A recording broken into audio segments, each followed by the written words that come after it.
নমস্কার। আমি আমার সুখের ঘর অনুষ্ঠান নিয়ে চলে এলাম, জ্যোতিষ অনুষ্ঠান। আজকে আমি কতগুলো ছোট ছোট সমস্যা বলবো, আর তার থেকে পরিত্রাণ পাওয়ার কতগুলো টোটকা, সহজ টোটকা, ঘরোয়া টোটকা, সেগুলো বলছি। কারুর বাড়িতে ধরুন অসুখ সারছেই না, কোনো না কোনো অসুখ সবসময় লেগেই আছে, তখন তাদের কি করা উচিত? তাদের একটা সরায় বা ধুনাচির মধ্যে কিছু নিম পাতা নিয়ে জ্বালানো উচিত, এবং সেটা সমস্ত ঘরে যদি তার ধোঁয়াটা ছড়িয়ে যায়, তাহলে এটা মানে সায়েন্টিফিক্যালিও ভালো, অ্যাস্ট্রোলজিক্যালিও ভালো। বাড়ির অসুখ বিসুখ অনেকাংশে কমে যাবে। এবারে ধরুন আমি আজ খালি ওই ধুনাচি বা পোড়নোর যে সমস্ত কয়েকটা টোটকা দিচ্ছি।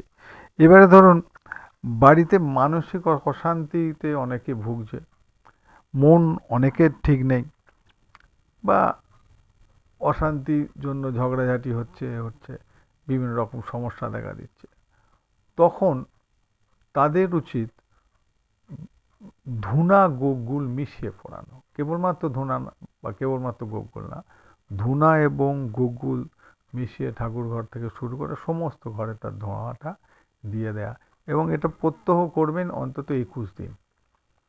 আগের টোটকাটাও অন্তত 21 দিন।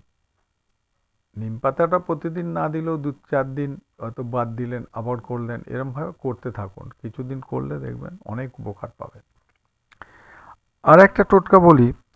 অনেকে বলছে আমার গ্রহদোষ, গ্রহদোষের জন্য আমার উন্নতি হচ্ছে না, বিভিন্ন রকম বাধা বিপত্তি আসছে।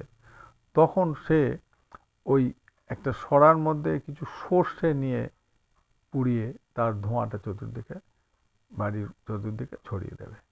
তাহলে দেখবেন এই গ্রহদোষ, অশুভ বিভিন্ন দোষ কেটে যাবে, ভালো থাকবেন, সুখে থাকবেন। নমস্কার। আজকের সংক্ষিপ্ত ভিডিও আমি শেষ করলাম।